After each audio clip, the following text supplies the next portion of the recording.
the mismanagement of the country by the People's National Party government. We must not forget that.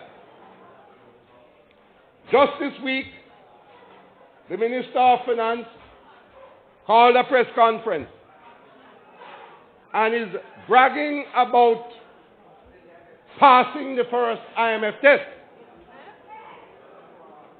First of all, passing the first test. The first test is always the easiest test to pass. That's the first thing. But secondly,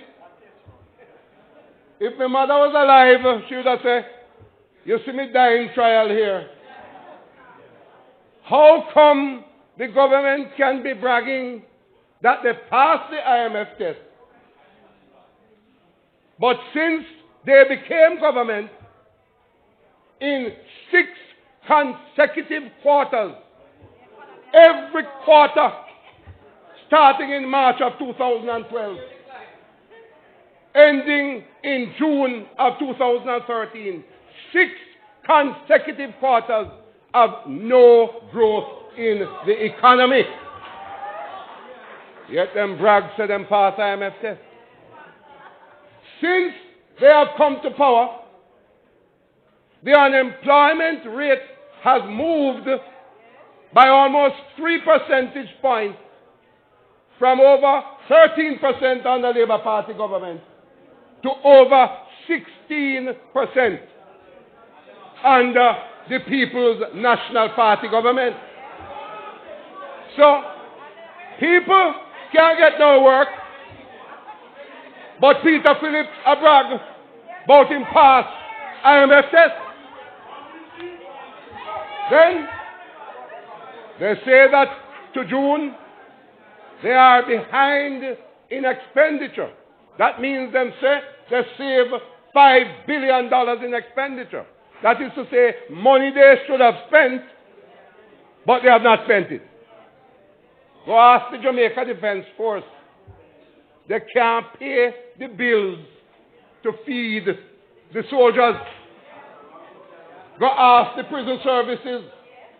All across the government services, they are now billions of dollars in arrears for payments, for food, for services.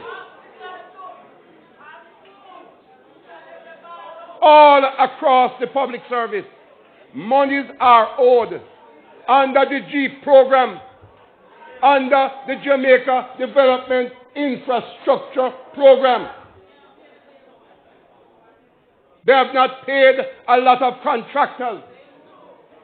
They owe the contractors hundreds and hundreds of millions of dollars. In my constituency, work done in December and January, December last year and January of this year. Only now them getting a little promise of getting the balance of money that is owed to them. So you say you passed the IMF test, but there's no employment, there is no growth, and you're not paying the bills. And people some of them are actually losing their businesses, whether they are contractors on roads or they are supplying, buy food from small farmers across Jamaica, supply it to the various institutions in Kingston, and can't collect the money from the government. None of these things is being done, but you brag that you pass the IMF test. The question is going to be, you might pass the IMF test, but have you passed the people's test? You passed the IMF test, but you passed me and your test? That's a serious business.